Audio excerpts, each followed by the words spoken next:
I now have the honor to invite the Honorable Chief Minister of Sindh to address the conference. वज़ीर आला पंजाब मरीम नवाज़ conference से खिताब कर रही थी और उन्होंने कहा कि जेल इस्लाहात पर कॉन्फ्रेंस में शिरकत बाइस एजाज़ है। Honorable Chief Justice Pakistan,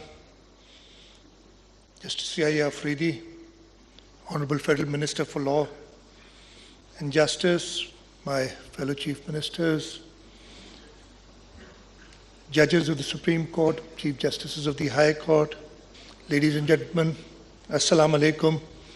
It's indeed a privilege to participate in this National Conference on Prison Reforms convened by the National Judicial Policy Making Committee.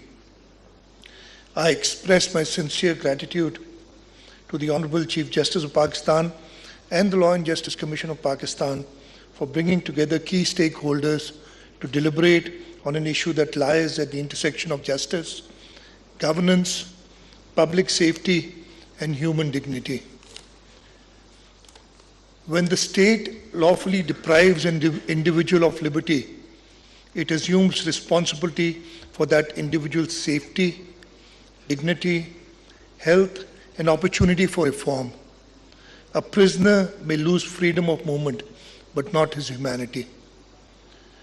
The success of a correctional system is measured not only by the secure custody of the inmate, but also by its ability to prepare individuals for lawful and productive reintegration into the society. Across the world, correctional philosophy has evolved from punishment and isolation towards rehabilitation, reintegration, and reduction of recidivism. International instruments such as the United Nations Standard Minimum Rules for Treatment of Prisoners, the Nelson Mandela Rules, the Bangkok Rules, the Beijing Rules, emphasize humane treatment, healthcare, rehabilitation, and special protection for vulnerable groups. Articles 176 and 192 of our Constitution provide for judicial strength in the superior courts, while the strength of the district judiciary is determined by the provincial governments in consultation with the respective high courts. Timely justice therefore requires continued investment in judicial institutions at all levels. The scale of challenge is evident from the fact that more than 2.6 million cases are currently pending before courts across Pakistan. Reducing prison overcrowding and under-trial detention therefore requires sustained strengthening of judicial institutions alongside correctional reforms. Our objective should not simply be to build more prisons. Our objective should be to build a more efficient, humane, and rehabilitative justice system that protects society while preserving human dignity. These principles are fully aligned with the reforms trajectory being pursued in the province of Sindh. I'll quickly take you through the Sindh reforms journey from prisons to correction. Ladies and gentlemen, recognizing that the modern correctional system must go beyond custody and confinement, the government of Sindh undertook a comprehensive reform of its prison administration framework. Sindh became the first province in Pakistan to formally adopt a modern corrections-based framework that recognizes imprisonment not merely as a means of secure custody, but as an opportunity for rehabilitation, behavioral response, and successful reintegration into society. The legislation places prisoner welfare, healthcare, education, vocational training, legal aid, community corrections, family support mechanisms, and institutional oversight at the heart of prison administration. This reflects a progressive shift from a purely custodial model to a comprehensive correction and rehabilitative approach. Today, the Sindh Prisons and Correction Services administer 23 correction facilities across the province. These institutions currently house approximately 27,000 inmates against an authorized capacity of around 14,000. Ladies and gentlemen, the ultimate purpose of prison reform is not incarceration, it is transformation. Rehabilitation remains the cornerstone of Sindh's correction philosophy. Vocational and skill development programs are being expanded across correctional facilities, including training in sewing, carpentry, handicraft, technical skills, digital literacy, and other employable trades. Special programs for women inmates focus on livelihood opportunities, financial inclusion, and post-release reintegration. Sindh has also sought to place education at the center of rehabilitation efforts. Libraries have been established in prisons, and inmates are encouraged to pursue matriculation, intermediate, graduate, and virtual university programs.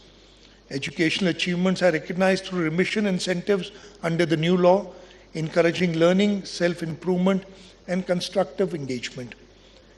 Education and literacy programs are being strengthened to ensure that incarceration becomes an opportunity for learning and personal development rather than a pathway to further exclusion.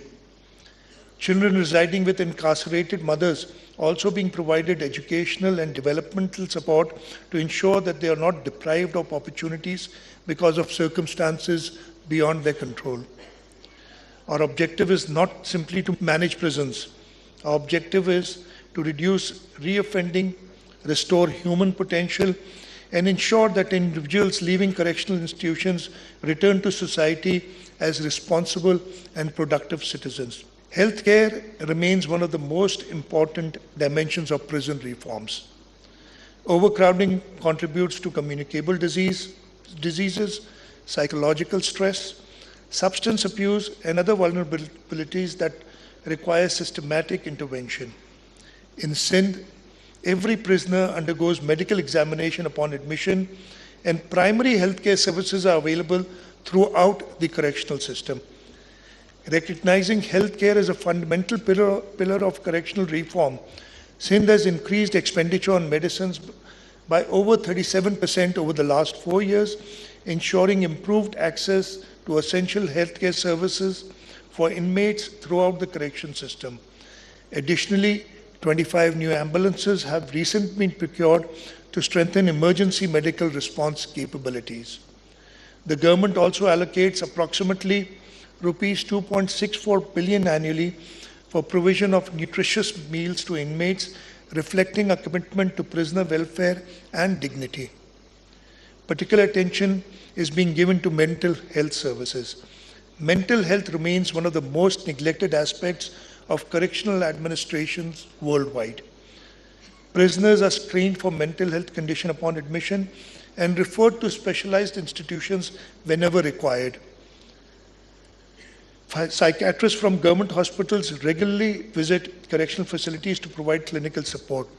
Furthermore, 12 psychologist positions have already been sanctioned and their recruitment is underway. A dedicated drug rehabilitation and mental health center is also planned within the Malil Prison Extension Project. Ladies and gentlemen, prison reform is ultimately about the kind of society we aspire to become. A society committed to justice, a society committed to human dignity, a society committed to public safety, a society committed to giving individuals an opportunity to reform and to rebuild their lives. Let us continue building correctional institutions that reflect the aspirations of modern Pakistan, institutions that are secure yet humane, firm yet fair, accountable yet compassionate, institutions that protect society while preserving human dignity, institutions that do not merely confine individuals but help transform lives. Together, we can build a correctional system worthy of our Constitution, our humanitarian value, and a collective commitment to justice. I once again commend the Honorable Chief Justice of Pakistan, the National Judicial Policy Making Committee, and the Law and Justice Commission of Pakistan for organizing this important conference.